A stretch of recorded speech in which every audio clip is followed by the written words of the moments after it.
All right, guys, welcome back. Another episode of College Coaches Corner here with LGR. We're going back to NAIA coach, and this time we got another assistant coach on, get a different viewpoint. Back in Louisiana as well, this time with the assistant coach from Loyola of New Orleans, Coach Kris. Coach Kris, how are you doing during all this virus madness? Oh, hanging in there, brother. Just staying locked in and staying secure. Just shout out to all the healthcare workers out there. Risking their lives just to get things back on track. We're grateful for you guys and just continue to, have our backs in that. For sure. That's a very valid point there. So it's your second year at Loyola, correct? Yes, sir. Finishing out my second season. So just finished up your second year. And they've had some success before you got there. Of course, you guys, you helped carry the torch now. For the past 10 plus years, had a lot of success at Loyola, a ton of championships. What makes Loyola so great? I think the reputation. I always kind of like to call it the three-headed beast. We're in a really legit city in New Orleans. A lot happening. Sports town. You got the Saints, you got the Pelicans, you got Jazz Fest, you got the French Quarter, you got Mardi Gras. And then shifting to Loyola academically, it's extremely tough. And I always challenge prospects. You want to go somewhere that's going to prepare you for the next stage in your journey. And Loyola, it's going to do that. It's extremely tough. For us, if you make a 93, it's a 3.7. I mean, it just kind of gives you some insight that it's not just, oh, hey, I made a 90. I got that, I got that 4.0. No, it's not like that. So, and then I think, athletically, you kind of touched on that a little bit in our 10 seasons. We have had 7 straight 21 seasons, 7 straight national tournament appearances. We lost in the Final Four this season, but up to that point, we had 6 straight conference championships. Coach Kennedy has done a phenomenal job coming in and taking over. Just coached All-Americans, NAI scholar athletes, coached 2 point guards that went overseas and played. Coming from University of North Carolina, with her background being a player there, I think, we try to run things like a Division I. And I would say that the toughest thing is really nobody is aware of us. I know when I talk to prospects that are not in New Orleans, and maybe up in North Louisiana, or, we like to stretch out to Texas, that's a recruiting territory, they've never heard of us. Everybody hears Loyola Chicago, but, they're like, oh, New Orleans, like, no, I never heard. And so then when I start kind of giving that three-headed beast, it's like they get intrigued. So I think we have a good thing going. And honestly, Coach Kennedy has done a phenomenal job to come in to take over and really, I think, has really established, built, and sustained the success here. I'm a firm believer that it's not just having elite players, but having legit coaches. Like, you can have an All-American and not have coaches, and you can have an All-American coach and not have players. You got to have the two to be successful. And I think Coach Kennedy has done a phenomenal job to come in to find those prospects. And, she's phenomenal for me when it comes to strategy. I've learned a lot from Coach as far as, the X's and O's. We don't play, the same team. So if we play them twice, we don't play them. We play them one way, but then we change it the next time. We make adjustments. We'll play them a different way. We may ice them on ball screens or whatever that looks like. And so we really dig in, and that's something I've really taken from being down here at Loyola New Orleans under Coach, is just the strategy. It's just it's a blast really to be under Coach and to just get the X's and O's, the strategy of it. So that's what I would say for sure. That's cool. Leads me to my next question. Glad to have a female on to be interviewed, especially from your perspective, where you play the game, Division II, and now you're coaching the game. How was that transition in particular, and what about, like, is there anybody you looked up to, like, got you into the coaching profession? Yeah, that's a good question. Well, I guess my journey, to give you a little bit of background, my uncle is a high school coach. I'm from Nashville, Tennessee, and then my cousin is also a high school coach. So, I guess looking at my uncle a little bit, I came out of I came out dribbling a basketball, and so kind of just been around the game since I was 3. And I got a letter to go and try out in front of scouts down in Florida after I graduated, but I just respectfully declined. I knew that coaching was in my blood and it was the route I wanted to go. So I was really driven to chase it down, and I got a graduate assistant position under Vic Mitchell at Shorter University. And they were leaving the NAI, actually our conference, SSAC, and going into the NCAA Division II, into the Gulf South where I played. So that was really neat. And so, from that end of things, it wasn't really, I think, a coach I looked up to. It was just something, I would say maybe my uncle, having been around ball and just looking at that and just the X's and O's. It's, I'm in this business because I want to influence on people. And that really hit me. And it's why I do what I do. I like to think that my players are going to tell you that, hey, Coach Kris has my back, like I'm going to fight for them. I'm going to defend them. I'm going to, instill that leadership for their, the next stage in their journey. And at the end of the day, they know that if, they played under me or they got recruited by me, they're my players. I want to continue to stay locked in with them when they graduate. I think, that's the second family. And so I think from that end of things, that's kind of how I got into coaching. Talking about just D2 to NAI, I mean, you just gotta, I always challenge prospects to, do their background. When I talk with them, I'm talking about, hey, fact check me, because I mean, this is their journey. I've been in those shoes, but they've got to find what it is that they're looking for. I think a lot of prospects, and not to take a hit on the NCAA D1, but a lot of prospects like to get all hyped up in that and caught in that. But here's the thing is, the reality is you're going to get there, and it's going to be the closest to the U.S. military that you can get. You're going to have 6 a.m. film. You're going to have 9 a.m. class. You're going to be practicing at 1. You can be back at it at 6, So, and I'm not saying that, it's not like that at, an NCAA D2 or an NAIA. But at the same time, like it's so cutthroat and rigorous. At that D1, I mean, you were D1, Kris. I mean, it's a business, and so, but I mean, I get it too. And so, like, I think for us, they're very, like, in my playing days at the NCAA Division II, like, there were some tough players. I played against Josh Smith's sister, at Columbus State. I played against Amari Cooper's sister at Clayton State. That was neat. Some pro players. And, obviously being at the NAI, we had a UTC transfer that we played against last year. Our rival Bethel, a 5th-year grad kid. Obviously we had Anthony on our team this year, a 2-time All-American player. And, Anthony got no looks when it came to getting recruited, And so, and it's like, how does a kid like that sneak through? I know Texas is huge, but still. And so there are some really legit players in our league, in the NAI and D2. And actually, you talk about the transfer portal.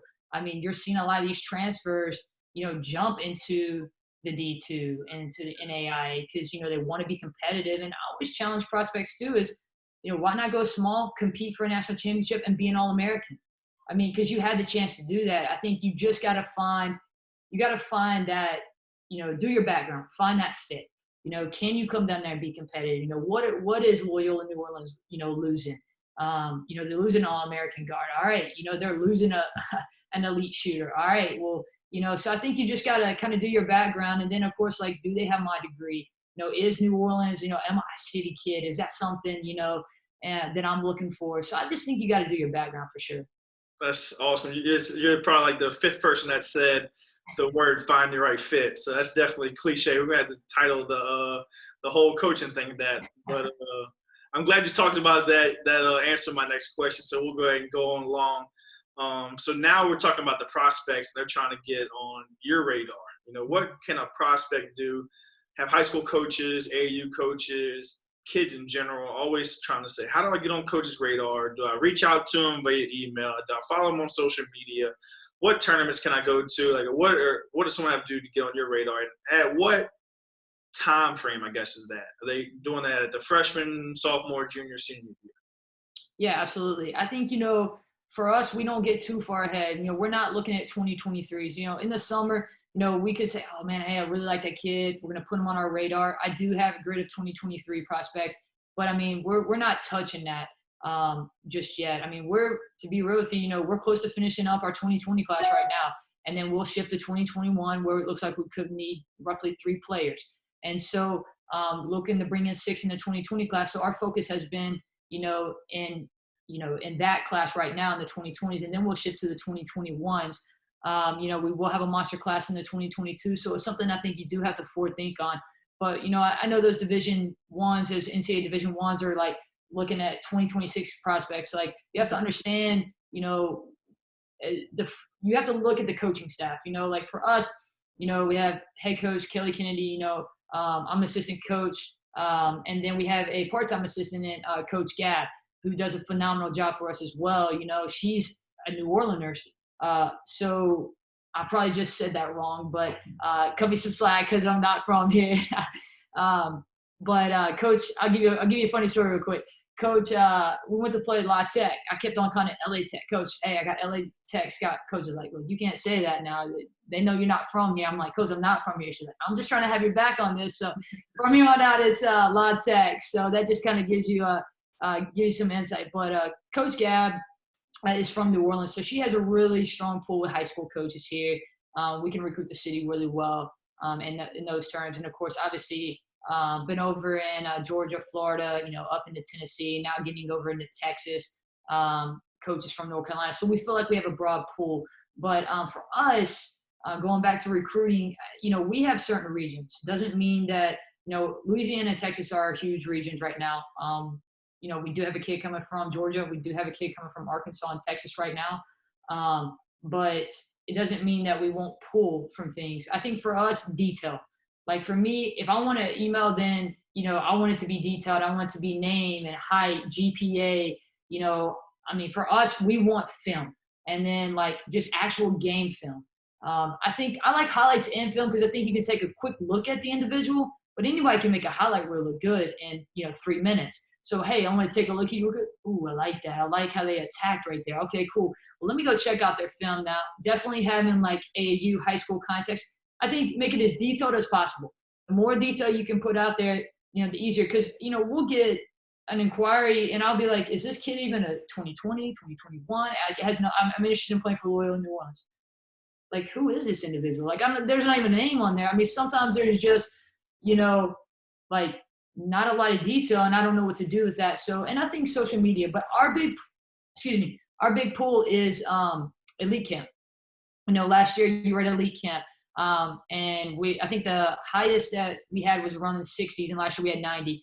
And, if we have the chance to do that again, I mean, obviously right now we're in this crisis, but if we have the chance to, run that elite camp again, then, I'm going to be reaching out to those kids that are on our grid, and that will go from 21s to really even the 2024, I think that's freshman class. So, because for that, you guys could come in, we can take a look at you, y'all get a look at us athletically, and I think you get on our radar because we do have some kids on our radar right now from elite camp, and we've signed nobody in the 20 class just yet, but we are on some, elite campers from this last season. But we had 5 current players from elite camp on our roster.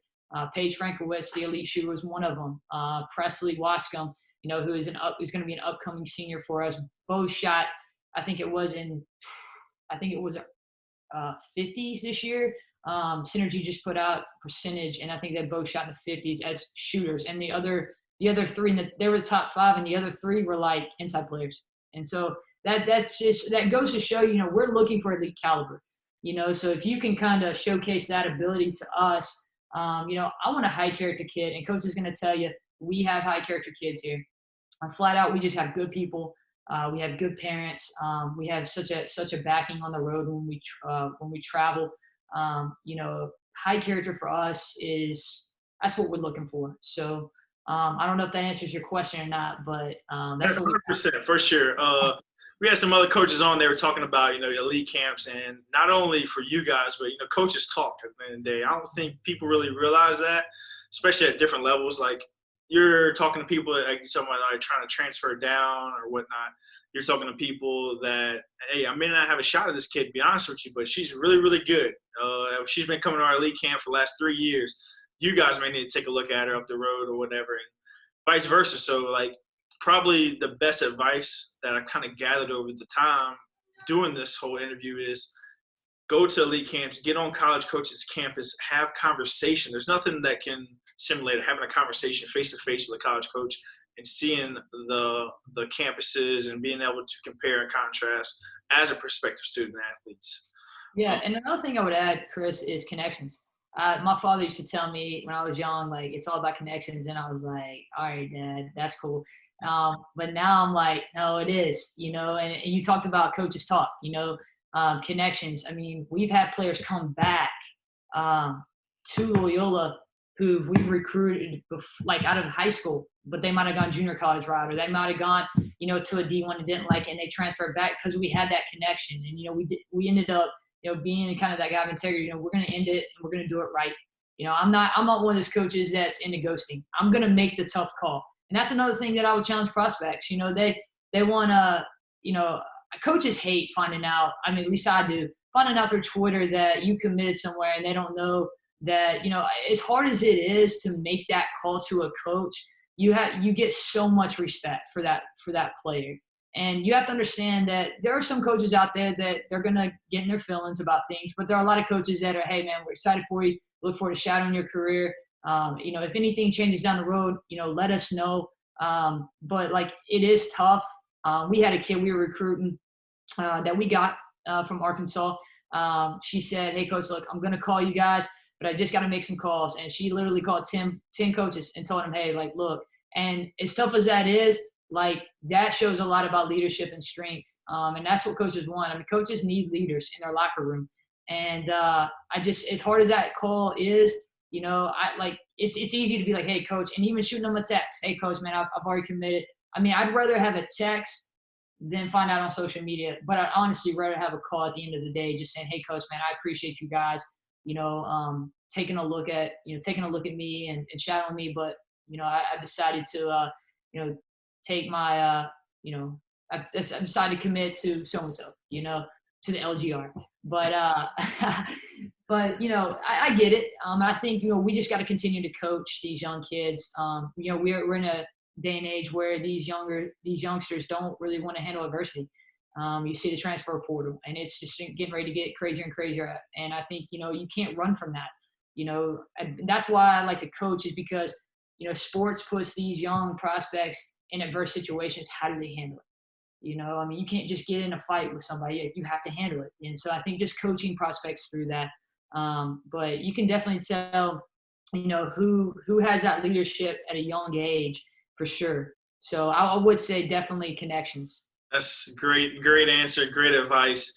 We always said when I was at Nichols, we recruit 90 to sign 9.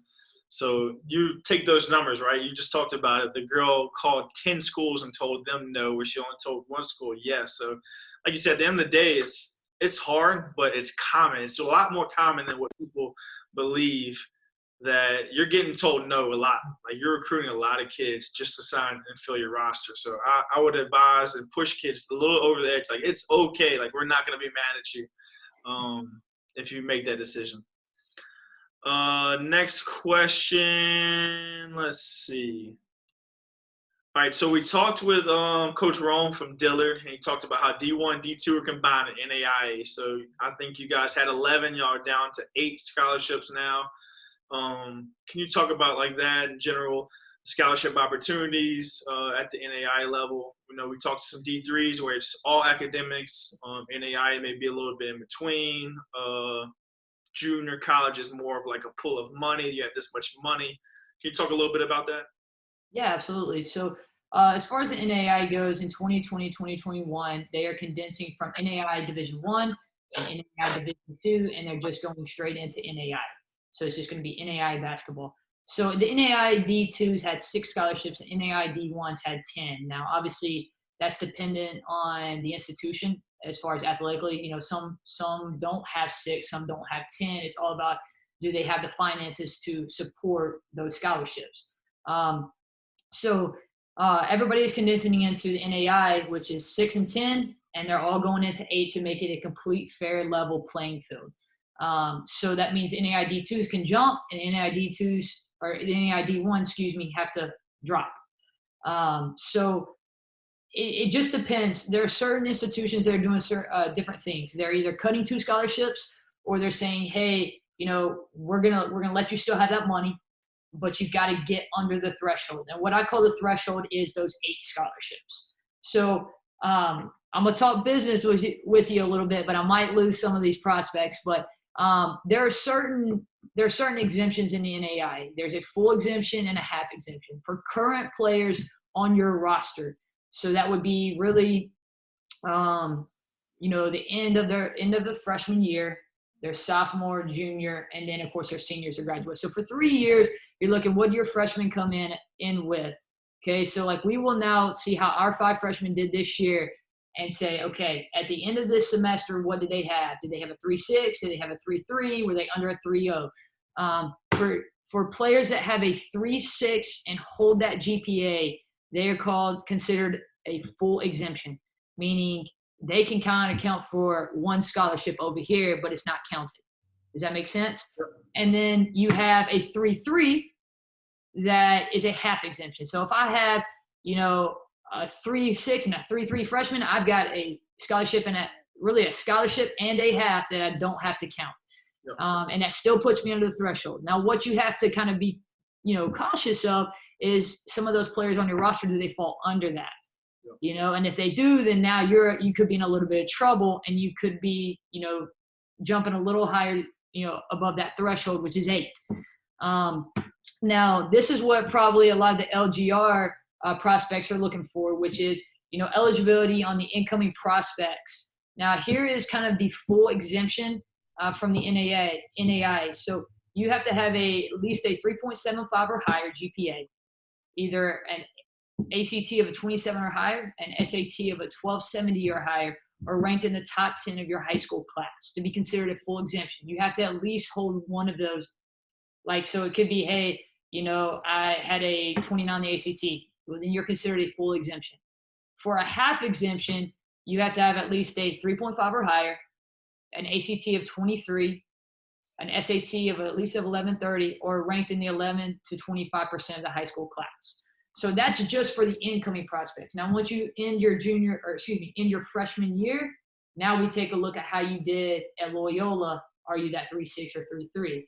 So, for us, we're in a tough situation. I talked about, being really tough academically. I mean, if you make a 93, it's a 3.7. So that's tough. So for, us, it's a little bit tougher to have those prospects, holding that threshold. But, for us, we haven't cut scholarships. We're getting into that threshold. That's what Loyola and our athletics has decided, and we're grateful for that. So we don't have to go cut, current players on our end. We just have to get under that threshold, and we have, and we continue to, just be smart about that. So for us, high character, and then obviously, you got to be smart. I gotta, if I'm recruiting you, I've got to make sure that you're not only, not only competitive, but can you handle your business off the hardwood as well? So that's a big thing. So I think you're going to start to see, that this is a strategy on our end, that looking at things, but I think you're going to start to see other strategies as well. I'd be interested to see, what Dillard's doing, on their end, and of course, what is Xavier doing in LSUA and LSU Shreve, some of those guys. So I think, from that end of things, it's, how are these coaches, going to attack the threshold with the NAI? I think, once we, probably get to 2023, we're going to have a hang of things. But just for now, everybody's having to make that adjustment. But I wouldn't sleep either. There are some, like we talked about NAI, there are some really tough players. Went down to Florida and played Southeastern in NAI D2, who finished the season number 1. And we lost to them by 13. But, man, they had 61 prospects, I think, on their roster. So that's just kind of a note to say, hey, there's some really competitive NAIs out there. And speaking of, that's the academic side, but there is talk, and we don't really have a grip on it just yet. But the NAI is probably going to go to the NCAA D2 format, which is going to be region rankings, and then obviously condensing down to play kind of 64 into the national tournament. So that's kind of a look to come. We haven't gotten a lot of insight into that, but it's kind of exciting to have that feel of things, because, for us, it's probably going to be kind of that Louisiana hub. So we're probably, for us, we're looking at non-conference against, Alexander and Shreve and Dillard and Xavier. We all kind of compete against one another, but they're going to look at RPI. So for us, we're really looking to have a tough non-conference shifting forward. But that, there's a lot of changes. I mean, and I don't think a lot of people are aware. So it's not only an academic side, but athletically as well. You've got to have a strong non-conference for that RPI and strength of schedule. So that's a little bit of take on the change in the NAI. Yeah, that's cool. That's good. All great information. Another thing I really want to talk with you about, I don't know if everyone kind of really realizes, but, your systems are ones that kind of get the first, I guess, hold or grasp on the kids, and you're kind of combing through a lot of the potential student athletes, right? You're the recruiting coordinator, or you're the assistant, and you're over this area or position or whatever. You're kind of bringing this kid to your head coach for her to look at, and then y'all decide as a team or whatnot. What's some stuff that can hurt a prospective student athlete? I know you talked about character. What's something that can kind of make a kid pop out whenever you're the recruiting coordinator and you're the one mostly kind of the first person that they come in contact with?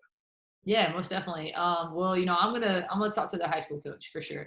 And I think having connections with your high school coach, I want to coach to shoot me straight. I want him to tell me like it is. I want him to tell me the tough things. My job is to do the background. I definitely think social media hurts you. I don't want to go on to, social media and, see them having, cussing all over social media and, putting in explicit things. Like, I'm not going to handle that. Like, like you've got to be a stud for me to want to take a risk on somebody who has a flag. I mean, I'm just going to put that out there. And we're taught as coaches, hey, look, you can't go. So when I say flag, they say red flag. So if I go and take a risk on a kid that has a red flag, I got to have high character players that can handle that. I can't go take a risk on 3 red flag kids, and that can hurt your culture. And for any successful coach, they understand that it comes down to culture, building your culture. And so I think obviously, for me personally, I want a kid that when I talk to high school coaches, they're bragging, hey, coach, this kid's a leader, man. They are a hustler. They stay in there. I want to know, are they working on their skill? I want to know if they're kind of being – I think the big thing that's a standout is a student of the game. You don't hear a lot of that right now, but I think you're going to start hearing that because, like, a kid that's really driven wants to be in there. And I hated watching film as a player, but now as a coach, I get it. Film doesn't lie, and that's the thing. It's like, oh, cut here, but you don't cut there. So you get caught, but it's you can't look at it as kind of a negative. You got to look at it as, hey, how can I strengthen? How can I, be a leader? And, being a leader is at the end of the day, taking me like, hey guys, that was my bad, but you gotta strengthen from it. I think another thing is, I really like a kid that has personality. I'm gonna tell you, I hate talking to a kid, and I've had some of these where, on a call, what's up, man? On a call, I'll be, hey, what's up? I was practicing. It was straight. Oh, what'd you guys do? Nothing. I'm just like, come on, kiddo. Like, I like to see a kid's personality. I think that tells you a lot. We're calling to invest in you as, coaches. And, you're going to, like, if you decide to be part of Wolfpack Nation, like, you got to invest in us. You got to be all in if you want this thing to happen. And so I think, the social media. Another thing is, like, I'm looking at that.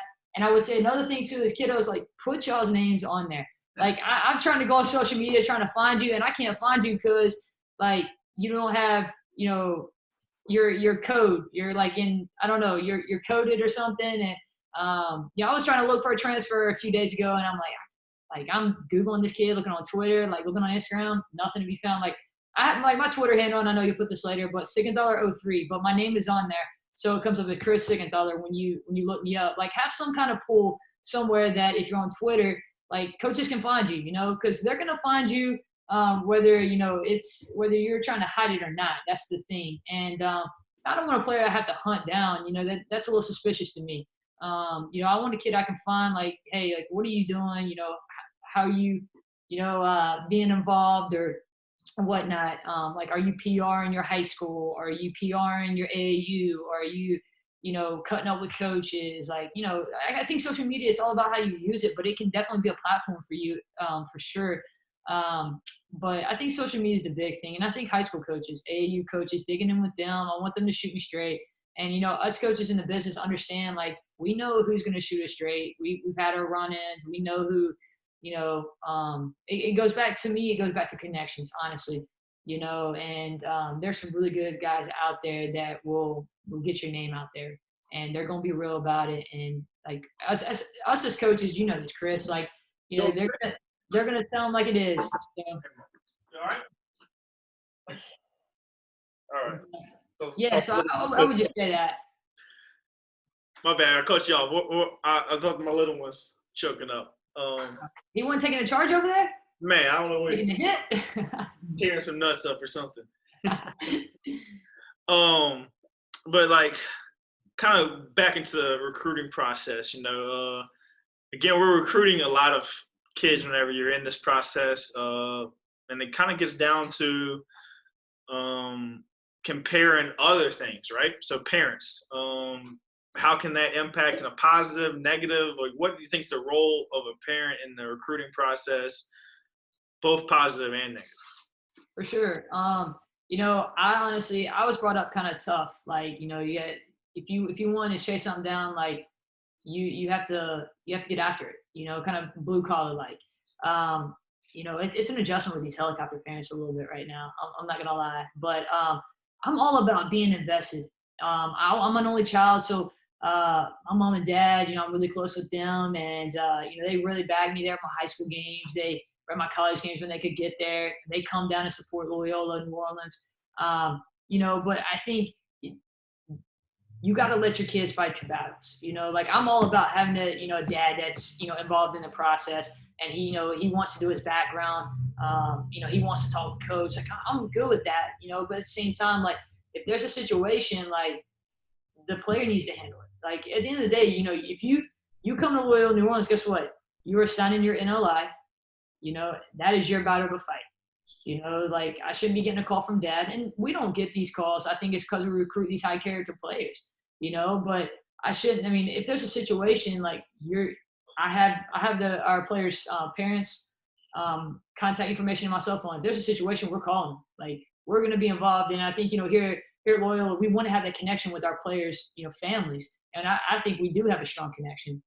But, coaches these days, when we're sitting there on the AAU circuit and we're watching, we see a dad over there yelling, like cussing his kid out or being tough. Like, we're noticing and we're saying, who is that kid? Like, because, I mean, you're hearing some of the big dogs like Gino and, Coach McGraw at Notre Dame and Don Staley at South Carolina. Like, you're hearing some of them talk about, like, they're looking at who that is, like, and, like, do I want to recruit that? Because I'm recruiting that with the player, And so I think it's one thing, to be involved. And I think, shoot your kids straight. I think some kids, they're like, oh, my kid's going to UConn.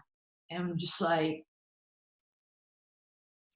that's interesting, but, like, I'm not seeing it, but, like, be real with your kids. Like, it's one thing to have ambitions and dreams, and, like, hey, it's one thing to say, hey, that's my standard, and I want to, I'm going to work my tail off to try to accomplish that. But it's another thing to be realistic about it too. Make sure you're realistic in your perception, align, and it's not just a dream that is not achievable. I think if you want to play, I think it's big. It's like, have a broad dream. Maybe my dream school is to play at UConn, but, I would love to play at NCAA D1, just experience that. Or, hey, man, I would love to just be an All-American and compete for a national championship. So maybe I go smaller and do that. Maybe I go be a big fish in a small pond, to say, can I say that instead of, a small fish in a big pond with all these NCAA D1s where it's hard to be an All-American, because I'm competing against, Oregon's prospects and, whoever that is, Texas. So I think, you just got to make sure your dream kind of aligns. And then I've always been taught to have those small accomplishments along the way. So, like a season, like this is what I've come to realize lately, and to kind of go off script, but we ask a lot of our players to be all in. They come back from the summer and training, and we're saying, all right, guys, hey, we need you to be all in this process. But they're not going to know the outcome of that for another 6 to 9 months. They go through preseason, they go through in season. But if they're all in and they commit to that, then where could they get at the end? Like for us, we've gotten back to the national tournament, 7 straight seasons. We were going to go the season before, the crisis broke out. But how do we get there? We took it, inch by inch, little by little. You accomplished preseason. Now you get through that tough non-conference stretch. Man, that's a little battle you just won. So you won the preseason battle. You won the non-conference. Now we get in the conference. We just took down our rival. Oh, that's huge, And so I think along the way, just those small battles to keep you kind of aligned and on track is a huge thing. I think prospects sometimes are like, that's my dream. Yeah. Like, you got to have little things along the way to help build you up. It's like I use this terminology a lot with my prospects, but or with my players actually. But John Gordon's pro dog and con dog. I don't know if you heard the positive dog. I always say, they talk about you have a positive dog and a negative dog in each shoulder, and you are what you feed, and you are what you hang around. So sometimes when my players are down, I'm like, sounds like you're feeding that negative dog a little bit. Like, so are you staying in there and skill training? Like, do you have tough days? No doubt, but are you feeding the positive dog? So I always try to kind of, talk to our players about that. And I understand you're going to have a tough day, but it's all about how you come back from it too. No doubt. I think, kind of piggyback off of that, right? So I think a lot of times, and you can plead the fifth on this, I'll just kind of go on a little rant real quick. A lot of times the players, feel and they readjust their goals that you're talking about. But it's the people that they're leaning on for advice, whether it's parents, coaches, trainers, whoever has influence on these kids. And I think we need to do a better job of reassessing and adjusting our goals if need be. Like if I never had a dream of coaching college, but it came along, and so I was like, well, hell, I went full in on it, right? Well, the vice versa could have went the other way, where I got dreams of going to UConn or whatever. If I'm a sophomore or junior and I have no Division I offers, maybe I need to reassess, I guess. If you want to touch on that, you can. You don't have to. We can move along. Well, I actually would like to touch on that. I think that at the end of the day, in talking to all those prospects out there, it's your decision. I think a lot of times, we do listen to like my uncle, my trainer.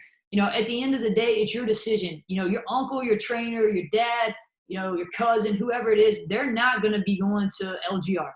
It's going to be you that's going to be going to LGR and being committed and being all in and waking up at 6 a.m. and going to class at 9 and coming back for practice at 1, and then you have something else at 6. That's nobody else but you. So make sure you're doing your background and make sure it's where you want to go and be committed to that. And I understand that it's tough to go against maybe what an uncle, trainer, cousin, says, but, because you're so close to them, but it's your decision.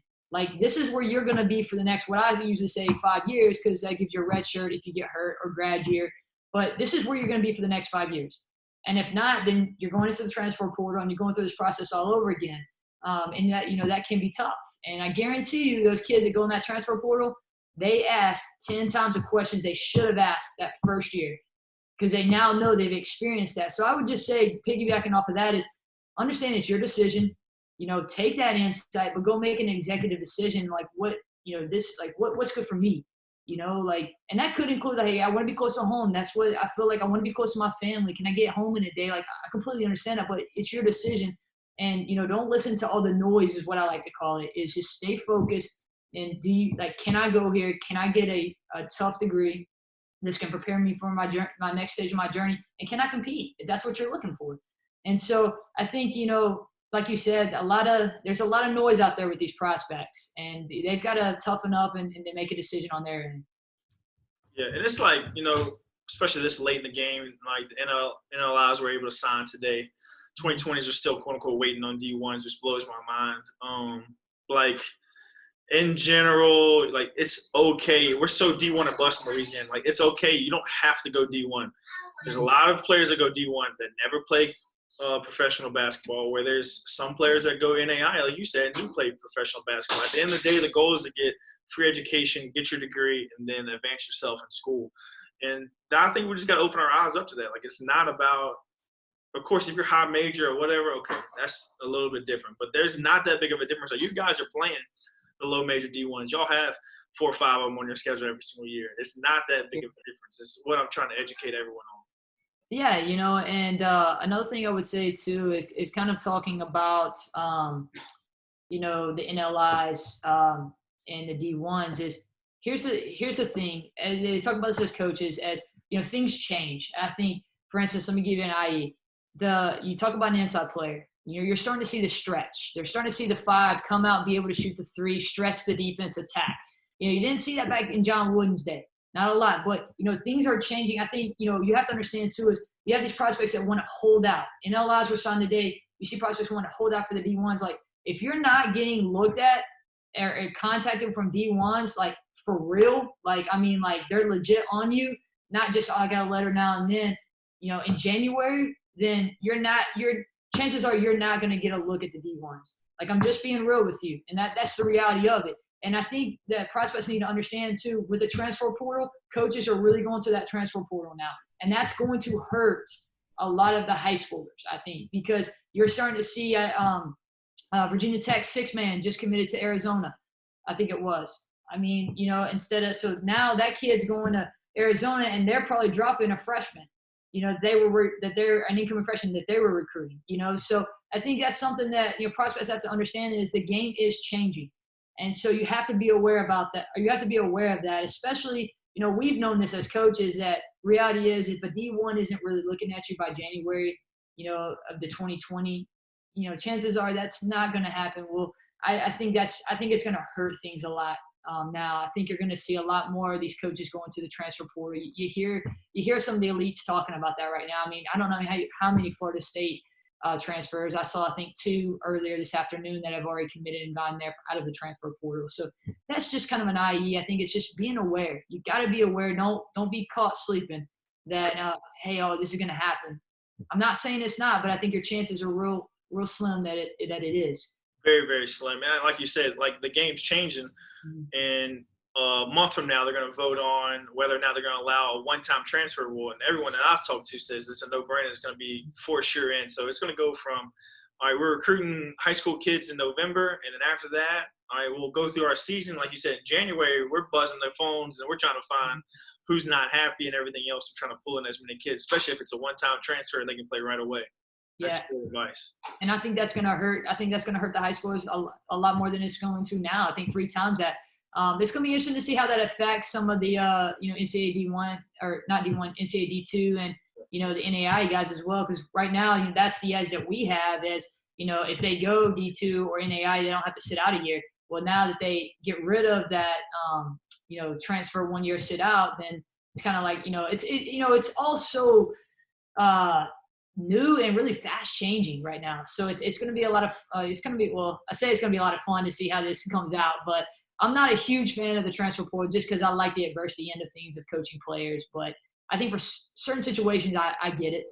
But I think for some of these kids that just want to, transfer because they're not getting a lot of playing time, they just, they're not handling adversity. Like, are they going in, putting time in to skill train and, strengthen their skill? So that's just one man's opinion. But I'll leave you with one more question. You kind of talked about it throughout, really. Just want to kind of get your advice and your experience. You were a college athlete yourself, and you got into coaching. Like, how did the rigorous, the demand of college athletics set you up for coaching or any profession, really? Ooh, that's a good one. No, that's I think you have to handle a lot as a college athlete. You're basically, your job is to go get your college degree and to compete. And that's a lot to handle. You don't, if you want to be at the elite level, there are things that, you take hits at, like not having a social life. I think it's the higher up you go to, do you want to be able to have kind of a personal life or not, in a sense. And so I think, being a college athlete definitely prepared me for the rigors of it, the business of it. I didn't know – I laugh now because I thought after grad school I was ready to be a high school. I was like, or not high school, I was ready to be a head coach. And I'm like, oh, little did I know. And finishing out my 9th season, I'm like, man, now I'm getting the hang of this thing, like scholarships, finance, budget, a lot of things that you don't really know. And I think as a player, I never saw that. As college athletes, you don't really see a lot that your coaches handle behind the scenes, the business side of things. And I think, just being able to I was so driven. I was one of those that I hung around at night and I skill trained. I loved the empty gym with no lights on. Like that was, I love to just sit there and just, kind of think about things, whether it's personally, professionally, whether, it's just, I'm struggling right now, the shooting guard. And then of course, just getting in there and training. Like I like to train solo. And so, I think from that end of things, it prepared me to really be driven. You know, I want to be competitive, you know, and I want to continue the success we've had here at Loyola, New Orleans. And, you know, I've had the chance to do that. You know, Coach Kennedy, you know, chased after me at Auburn University in Montgomery. That's where I came from. And it's been an incredible blessing. It really has. You know, in my time here, we've gone, I think, what was it, 40, in my 2 years, I've gone 47 wins and I think 12 losses. So, I mean, it's been incredible. I won my first ever conference championship ring as a player and coach.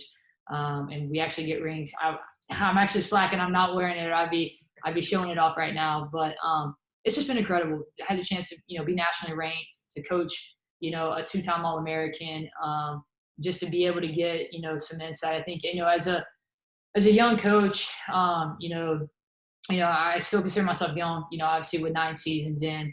And, you know, I still have a lot to get down, you know. And I think, you know, my personal and professional motto is stay hungry, stay humble. And so even though we've had that success, you know, it's always coaching our players, hey, stay humble, you know. And like for me, is like staying hungry is, you know, like the second that you feel like you've arrived, you haven't. You know, someone's going to pop you right in that jaw and lay you on your, you know, back.